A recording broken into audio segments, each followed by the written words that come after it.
In the aftermath of the crucifixion of Jesus, the apostles were sent into disarray. The one whom they had given their lives to spent the last 3 years following around the Palestinian countryside, listened to every word he spoke, and shared in the hope that he might just be the long-awaited Messiah. This Jesus had been sentenced to death by the Roman prefect Pilate, forsaken by his fellow countrymen, and crucified on a wooden cross. He was forsaken by just about everyone in Jerusalem at his trial, and more importantly, by all but a few of his followers. Sadness, grief, fear, disappointment, anger, shame, and guilt, the emotions in this room were running rampant. The whole world of the disciples had been thrown into disarray. Now it is into this scene that Jesus appears. Though they had locked the doors for fear of reprisal towards them for being followers of Jesus, yet this very Jesus was able to come into their midst, casting off not only the cords of death, but also the fear and the sadness of those in his midst. The one in whom they had put their hope had not disappointed them after all. Death had no power over him in the end, and now he stands in their very midst. All, except for Thomas, that is.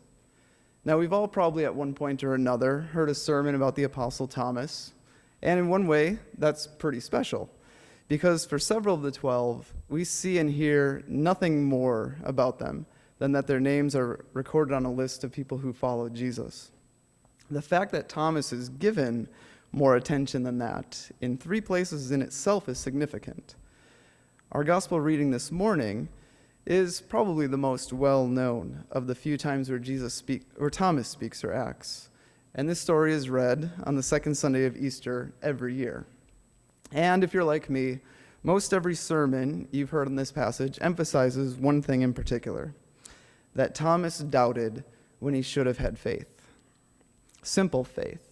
Faith that does not require proof, faith that is ready to accept the testimony of others without doubting, without questioning, but believing Jesus to be who he is and to take him at his word that he is the Son of God. And therefore, it's a no-brainer that he would rise again. But maybe there's a different way to understand poor, maligned Thomas.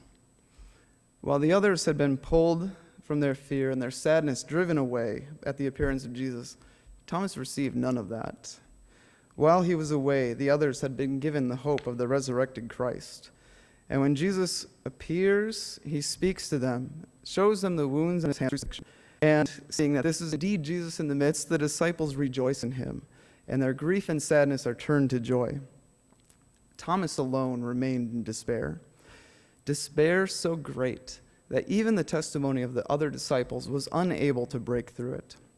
When they tell him of what they had seen and heard, he declares, "Unless I see the marks of the nails in his hands and put my finger in the marks of the nails and my hand in his side, I will not believe." Imagine just how much he hoped that he could turn his mourning into joy.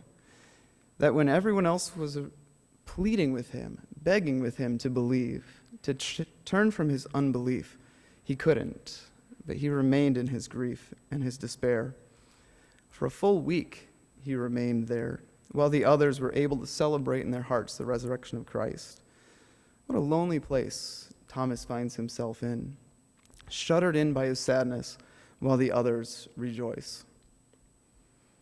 Maybe Thomas was the grand pessimist that some have made him out to be. The other times that Thomas speaks, also in John's Gospel, his words can be read so as to be gloomy, always looking at the dark side of everything. When Lazarus had died and Jesus told his disciples they were going to Judea, the disciples protest, reminding Jesus that the last time he was there, he was almost stoned to death. When Jesus insisted on going, Thomas tells the other disciples, "Let us go too, that we may die with him." Then in the upper room, when Jesus tells his disciples he is going away, and that the disciples know the way to be with him when he does go, Thomas replies, Lord, we do not know where you are going. How can we know the way? John's gospel gives plenty of room to see Thomas's few words as a man who is gripped by negativity, full of anxiety and angst of the world around him. Or maybe he was just too much of a realist. After all, people don't rise from the dead. Once they're dead, they stay dead. And true, Jesus had raised a few people up from the dead, like Lazarus, but Jesus' work was the exception. And when it is Jesus himself who is dead, who's left to raise him from the dead? When I read these words of Jesus, of Thomas, I see a man who's afraid to hope again. He had already put tremendous hope in Jesus once, and like everyone else in that room, he was devastated by the crucifixion. He was a man who had gone through profound disappointment. Maybe he was afraid that were he to allow hope in a resurrected Jesus to sneak in, he would only be setting himself up to get hurt again. One of the difficulties in understanding Thomas is due to the lack of commentary or explanation about what he means when he says what he does, and why he said what he does, why he does what we see him doing. Admittedly, this becomes an exercise in projection, subconsciously reading into Thomas what is more true about us than what's true about him. See, I don't see in Thomas a man full of negativity and gloom. I see a man who believed in Jesus so resolutely, he was willing to follow Jesus to death in Judea, and who wanted desperately to go with Jesus wherever his mission called him. Granting that he seems to be a bit impulsive in his actions, he is nonetheless someone who exudes a great deal of passion in all that he does. Whatever the cause, whatever the reason for Thomas' unbelief, that all changes when he finally meets Christ face to face, once again for the first time. Just like with the others a week earlier, Jesus comes speaking peace to the disciples and directly to Thomas. And he says to Thomas to put his fingers in the wounds in his hands and in his side. Immediately, and without any indication that he actually does put his hands in Jesus' wounds, he declares, "My Lord and my God."